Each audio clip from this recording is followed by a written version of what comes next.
Today I'm going to share with you some game-changing content that you want to make sure is a part of your employee handbook and that you'll be eager to update it right away. All right, stay tuned. Hey, you guys, this is your coach, Andrea Dickerson here with IOwnADaycare.com, where we connect childcare business owners with proven management solutions. For today's proven management solution, I want to talk to childcare business owners about childcare employee handbook must-haves. If you've created your childcare handbook and you've never referenced your state or local unemployment office, give this video a thumbs up. Stay tuned, and I'll be right back. Jumpstart. Get ready to jumpstart. Get ready to jumpstart. Get ready to jumpstart. Get ready to jumpstart.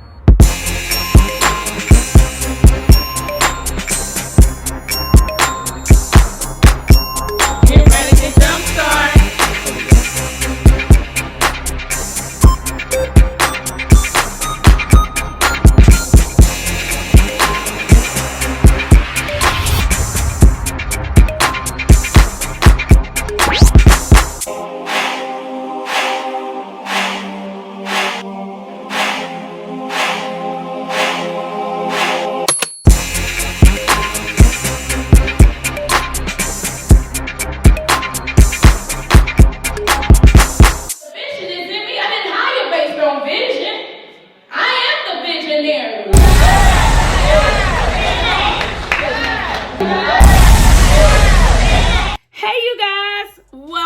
Thank you so much for staying along with me. I'm really excited about 2020. My mind and vision is on Reload 2020, and I want to meet you in a city near you or even virtually.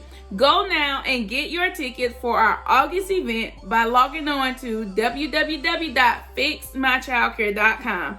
I'm going to give you some game-changing strategies to help you put systems in place in your childcare business. All right, go now.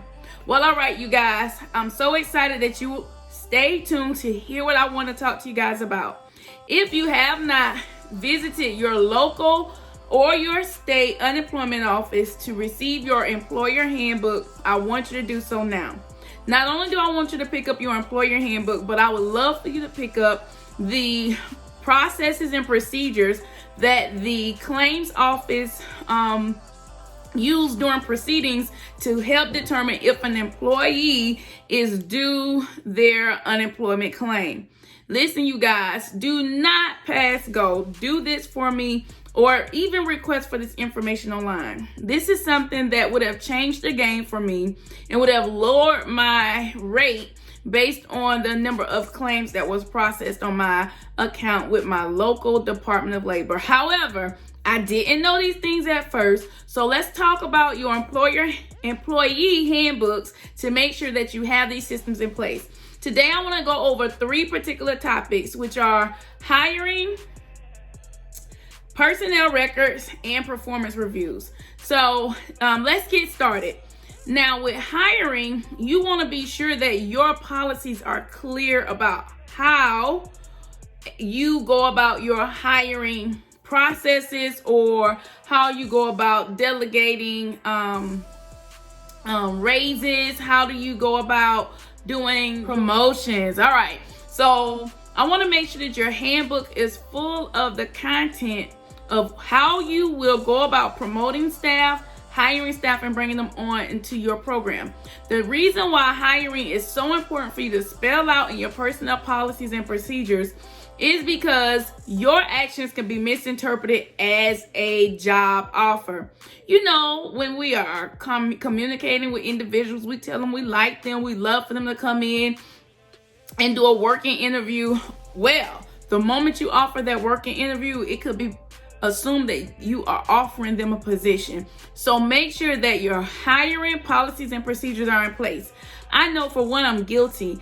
For years, I've hired family and friends when I first started out, church members, things of that nature. And so I did not have a formal way of hiring individuals. And then when it came time for me to multiply locations and to play a bigger game, I was all over the place. I didn't know that there was a solution to how to manage my childcare operations based on my policies. So guess what? I don't want you to go through what I went through. Be sure that how you will go about hiring an individual is laid out in your policies and procedures. The next step, your personnel records. You know, for me in my state, there are a few rules that guide my personnel record handling.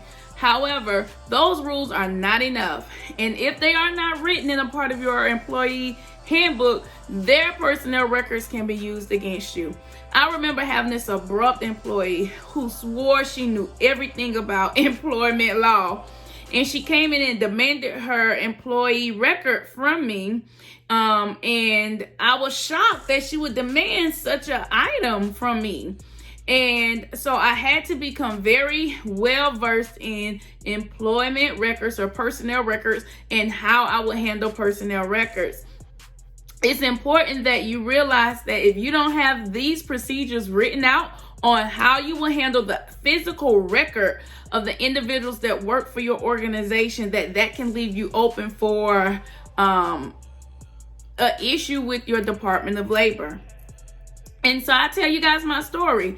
I always felt like the Department of Labor were there for employers. I'm so far from the truth. In my experience, the Department of Labor is mainly set up for employees who are wishing to find gainful employment and or file an unemployment claim. They represent, to the best of their ability, the employee. So I realized that I was playing a no-win game. So I needed to equip myself with information that employers needed to know in order for me to operate within their procedures and guidelines and win. So I immediately went and I received their employer handbook. This handbook was a guide for how I was to act as an employer in my state. If you have not gotten that guide, you want to go right away because it was a game changer for me.